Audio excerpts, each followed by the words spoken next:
Okay, so today, as you saw by the title, we're reviewing some Star Wars games. For today is Revenge of the Fifth. I was going to do a Revenge of the Sith game today, movie review today, but I don't know, I don't think I could really do it that much justice. So, alright, so since I don't have the actual games, I'm going to be playing on Play R, which I feel it's good. It's good for Game Boy games. You play Game Boy games, it's pretty cool. So the thing we're starting with is, well, I feel like you can tell just from this clip, Play R.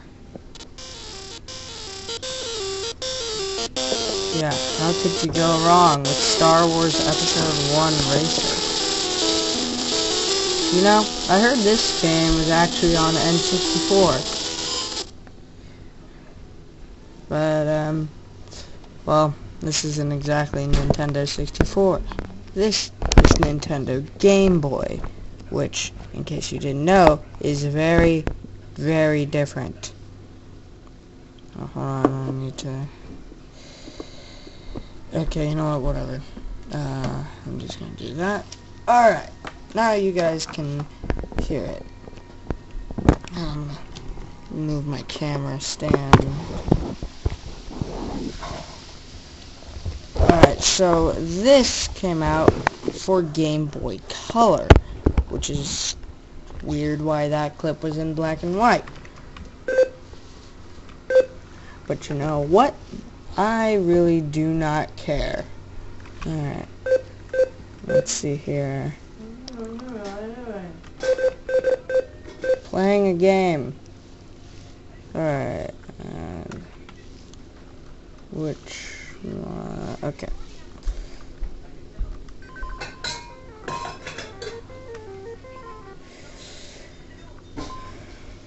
Oh, wait, no. Okay, I don't know what happened, but alright. Okay, so you start off the game and, you know, you just, select your name, and it's nice that, you know, it does this. It's not like it goes here and then here, but, you know.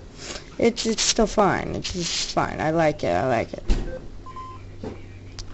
Okay. Now we just gotta go down.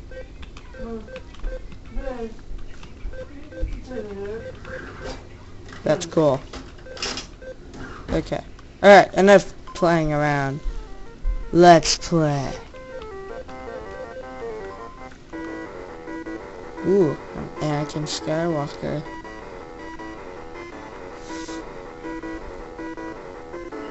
Acceleration. Alright, oh, it looks like we got some planets to select. Tatooine, Andu Prime, Barunda, Mon Graza, Malastare. Well, let's start with the one everyone knows, Tatooine.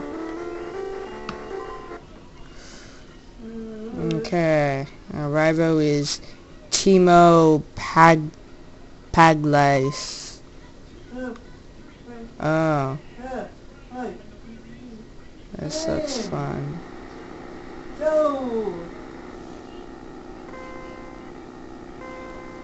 And it looks like they're counting in Roman. Oh gosh. Oh boy. Oh no. Oh, what happened? What's going on? Oh no. Ah. Oh man. Oh boy. Okay, so immediately we're starting with some weird turn controls. But oh my gosh, we gotta turn. Oh no. Oh boy. Oh no. Ah, and well, there's the end of the Star Wars. Well, we've already exceeded 88 miles per hour. Okay, so it doesn't look like you turn and you hold to be turning. No, you turn in the direction you want to go, and you just press the button like individually. Okay, yeah, I don't like it. Maybe some people like it, but I don't. This is weird. I think the N64 version's probably much better, but I don't have an N64 version or an N64. I just got this Game Boy Color version. Okay, so now we're doing pretty well. It's like at an altitude, which is weird because it's a top-down view. Why couldn't they make it like any of the other racing games where it's from a third-person behind view? That would have made much more sense.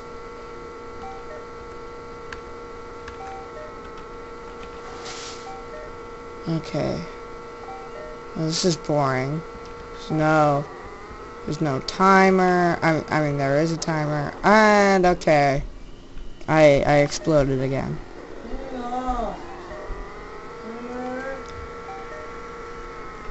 Oh, what? Oh no, I lost. Is the only music that one track? Okay. Well, let's see if we can try something different. Something with a little more kick. Okay. 3, 2, 1. Alright, I don't have to turn. Looks like Hoth. Why wouldn't they just make this planet Hoth? Ah! Anakin, why do you keep doing this? Why is Anakin the only human who can pod race anyway? I mean, it's just like NASCAR racing, or Mario Kart, or, you know, any of the other Earth things we do. Maybe laws are different on these different systems and planets. Okay, I exploded again. It's these controls. It's not the controller, it's the controls. I mean, it might be because I'm playing on a keyboard and the controls would be different if they were on Game Boy. But, seriously, why are the controls like this? You tap... Wait, what? Wait, oh.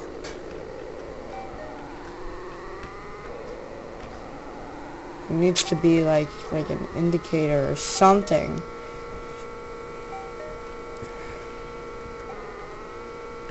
Oh. This is bad.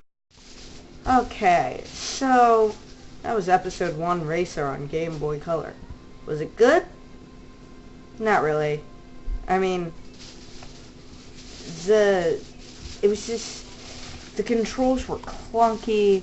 It was, you know, there was like the different angles, which I guess I kind of get, but it wasn't good. And, you know, I will admit, the graphics were nice. It was cool that they got that little clip from episode 1 in there. Why it wasn't in color, I don't know. But, you know, and they also had that one music track in there, which was pretty cool to hear it. Other than that, it's not really a good game. It's the little things. Some people say it's the little things that count. Well, that's the only thing that counts in this game. And now, I guess you can hear the next game we're playing is on the Internet Archive emulator. And that game is The Empire Strikes Back. You might have seen this one in the Angry Video Game Nerd's review of Star Wars games. Now, I'm going to do a few different games, but I'm also going to do the games I can get to.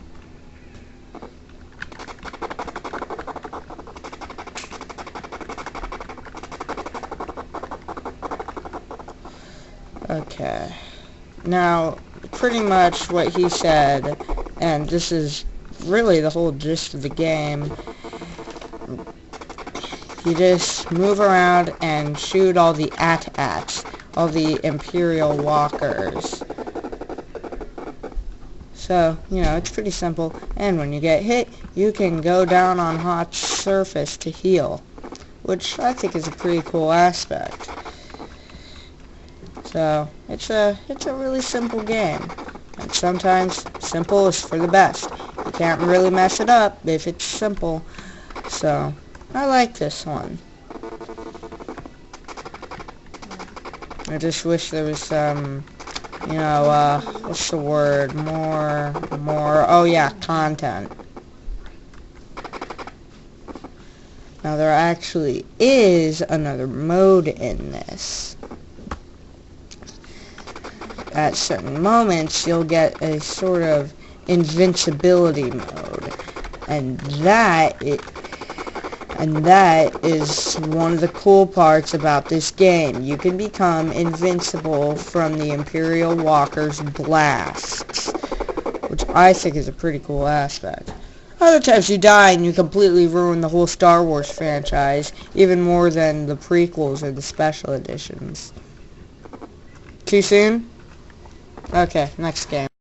Okay, now this one is a game based on A New Hope, or it could be based on another one that had the weird ball lightsaber thing, if you want to look at it that way, but I'm pretty sure this one's based on A New Hope. So, wait. This isn't working. Wait, what's wrong with this? Who am I? Who am I supposed to be? I assume I'm Luke.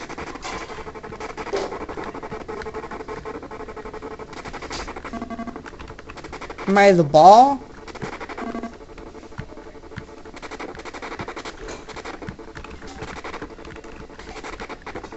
Wait. I don't think I'm the ball. How do you move? I'm resetting.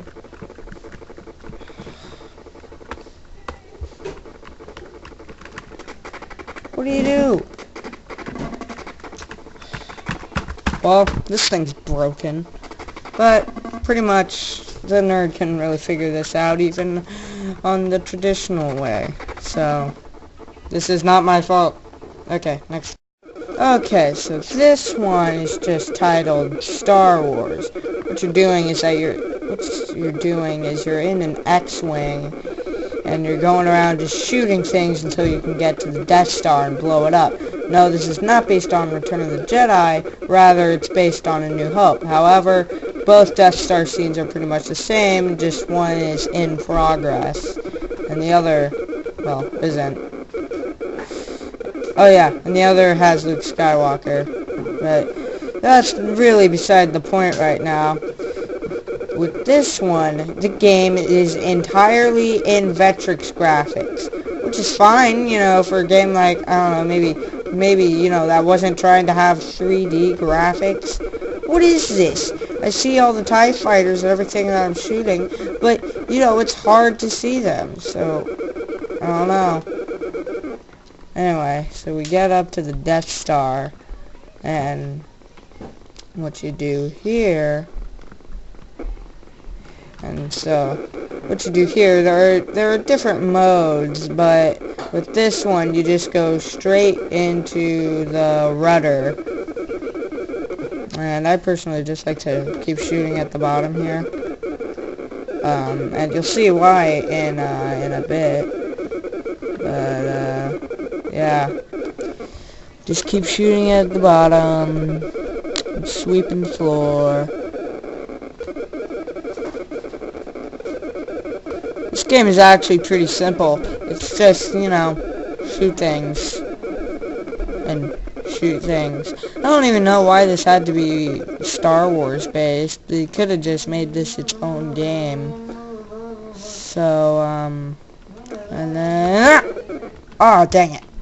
Okay, so it appears that it did not make that one. Oh, like in the movie. So then we gotta just gotta go everywhere.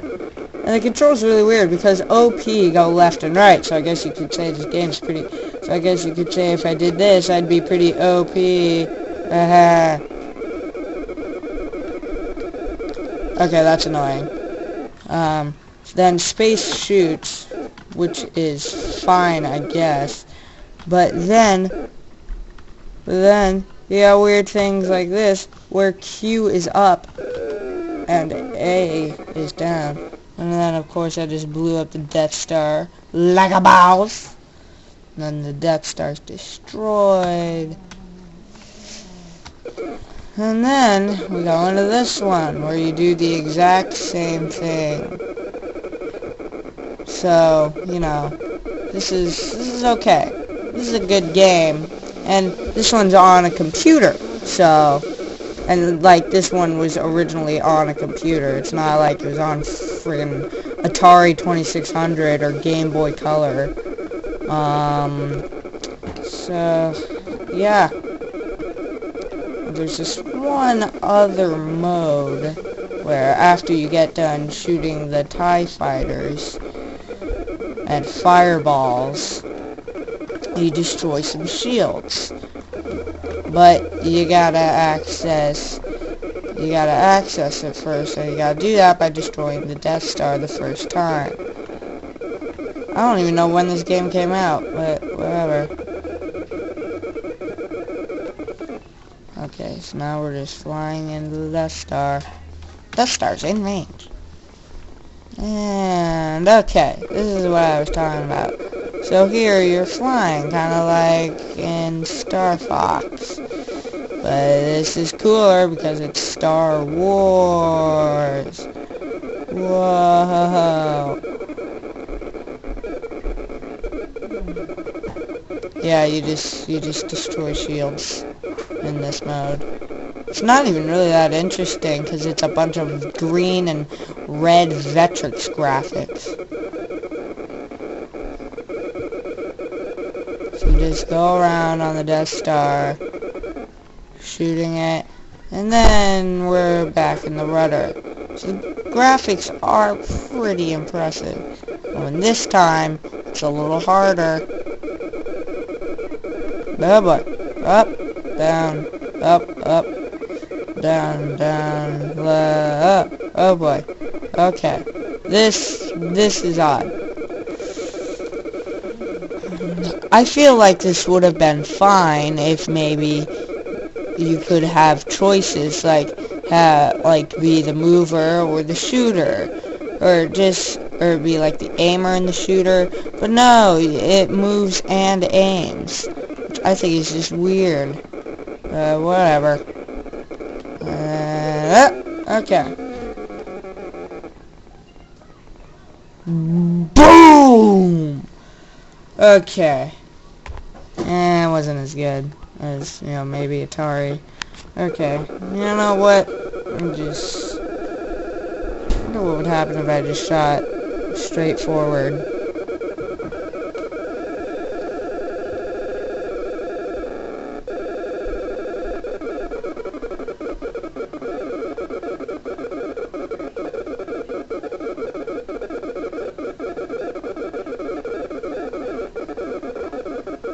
No, this is boring. Let's go to a different... Okay, so there's obviously more Star Wars games out there. There's more Game Boy games, and more Atari 2600, Game Gear, and, well, even Atari 2600 games that I haven't covered. Well, that's because that's all I'm doing today. I mean, I'm sorry, but I think I covered the games pretty well. So, that's really it. Well, I gotta go. I have some training with a ball that shoots electricity to do. See ya!